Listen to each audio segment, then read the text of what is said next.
Tadi balik lagi kan kita menghadapi situasi perubahan iklim, kemudian juga potensi bencana yang lebih sering terjadi ke depan begitu, sehingga akhirnya kita juga perlu didukung mungkin dengan data-data dan juga riset-riset begitu ya, seperti apa antisipasi dan juga mitigasi bisa dilakukan oleh berbagai pihak termasuk reasuransi begitu ya, sehingga ada perhitungan yang lebih jelas ke depannya seperti apa. Nah, menurut Anda sejauh ini dari sisi riset dan juga dari sisi pengetahuan kita akan potensi ke depannya sendiri seperti apa dan mungkin apa yang bisa di-highlight oleh May Park? Ya, terima kasih Mbak Ipa. Kalau kita belajar dari COVID ya, COVID adalah kejadian katastrofik yang menimpa seluruh dunia pada saat yang bersamaan. Itu juga yang nanti akan kita alami berkaitan dengan perubahan iklim. Program iklim ini mempengaruhi seluruh dunia, setiap negara itu terpengaruh oleh kejadian bencana akibat perubahan iklim. Akibatnya apa? Akses terhadap kapital untuk recovery itu akan menjadi langka. Karena diperebutkan oleh semua negara. Semua negara itu ingin memiliki akses terhadap recovery capital. Nah, apa yang bisa kita lakukan?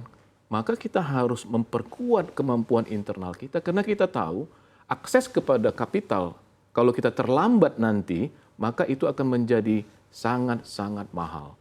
Nah, inilah yang peran besar dari research dan development yang dilakukan oleh MyPark. Research dari MyPark ini itu akan memampukan industri untuk mencari keseimbangan yang paling tepat antara kerentanan dengan kemampuan mengelola kapital internal. Karena tanpa research, maka amat sulit untuk menentukan batas yang tepat. Ya. Seperti tadi kita bicarakan, kita akan terekspos dengan situasi di mana kalau orang Medan bilang kita tuh ditukang-tukangi sama perusahaan-perusahaan reasuransi global yang menakut-nakuti kita, sehingga akhirnya kita menentukan level retensi dan transfer yang sangat menguntungkan mereka. Ya. Nah, sehingga akhirnya memang kesiapan kita untuk situasi climate change ini khususnya, itu memang tidak ada cara lain hanya bisa dengan memperkuat pengetahuan kita tentang risiko itu sendiri.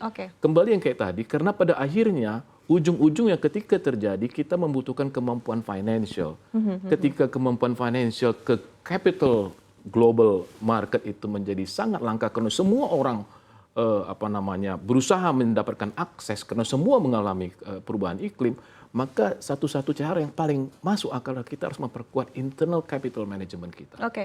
Dan sebetulnya memperkuat koordinasi internal begitu ya Pak ya. Seperti apa menurut Anda mungkin level koordinasi yang dibutuhkan artinya ke depan untuk memitigasi hal-hal ini begitu ya. Tadi kan artinya bersama dengan Kementerian Keuangan karena tadi ada juga dari pemerintah begitu ya, perlu dukungan dari pemerintah tentunya. Kemudian juga mungkin dari lembaga-lembaga ataupun juga instansi yang memprediksi bencana begitu seperti mungkin BMKG dan lain sebagainya. Kemudian juga asosiasi begitu dari asuransi dan lain sebagainya. Begitu level koordinasi seperti apa yang menurut Anda dibutuhkan untuk kesiapan kita ke depannya agar bisa lebih siap lagi begitu?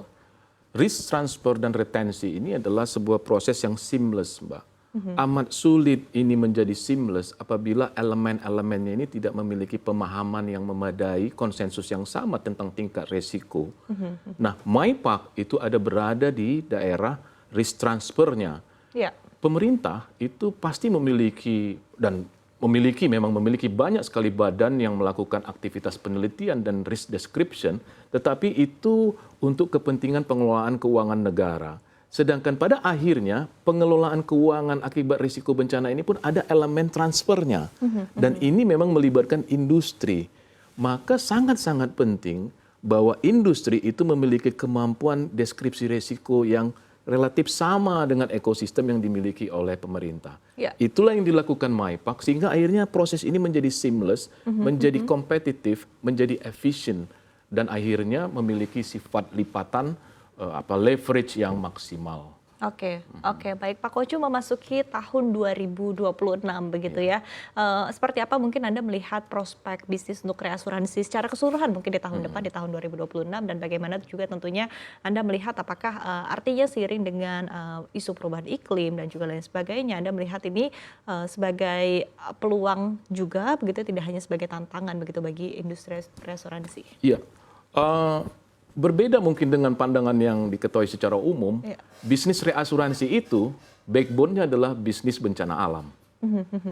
Tentu tadi harusnya ketika saya membahas bahwa perusahaan asuransi hanya menahan sedikit dan reasuransi itu menahan bagian paling besar, itu menunjukkan bahwa sebenarnya backbone perusahaan reasuransi dalam berbisnis itu adalah risiko katastrofik.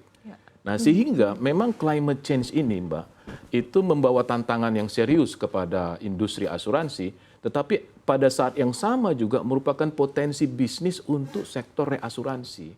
Karena reasuransi itu beroperasi pada daerah bencana alam.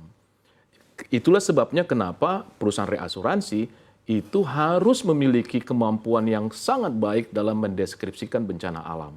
Karena memang iya, dia membawa satu tantangan risiko yang besar, tetapi juga merupakan opportunity. Jadi kalau ditanya tadi apakah climate change ini merupakan tantangan dan bagaimana opportunity atau kesempatan bisnis yang dibawa di tahun 2026 untuk perusahaan reasuransi, saya melihat bahwa ini adalah potensi usaha yang bisa di mana kepentingan bisnis perusahaan reasuransi bisa bertemu dengan kepentingan menyediakan proteksi kepada masyarakat secara luas. Oke, baik begitu ya. Mungkin tapi di satu sisi juga seperti apa? Mungkin artinya koordinasi yang akan terus dilakukan juga dengan perusahaan asuransi begitu ya dari reasuransi sendiri begitu di tahun depan di tahun 2026. Ya, itu berjalan natural Mbak Iva, karena setiap tahun, bahkan ini akhir tahun ini, itu perusahaan asuransi dan perusahaan reasuransi bernegosiasi untuk mendesain sebuah proteksi katastrofik bencana alam, dan itu merupakan proses yang natural terjadi setiap tahun. Memang harusnya perusahaan asuransi kemudian harus memiliki lebih banyak pengetahuan untuk bisa mendesain proteksi yang lebih baik.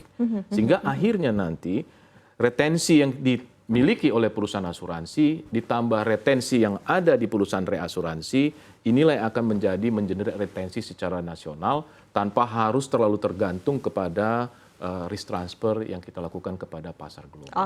Oke, baik Pak Kocu.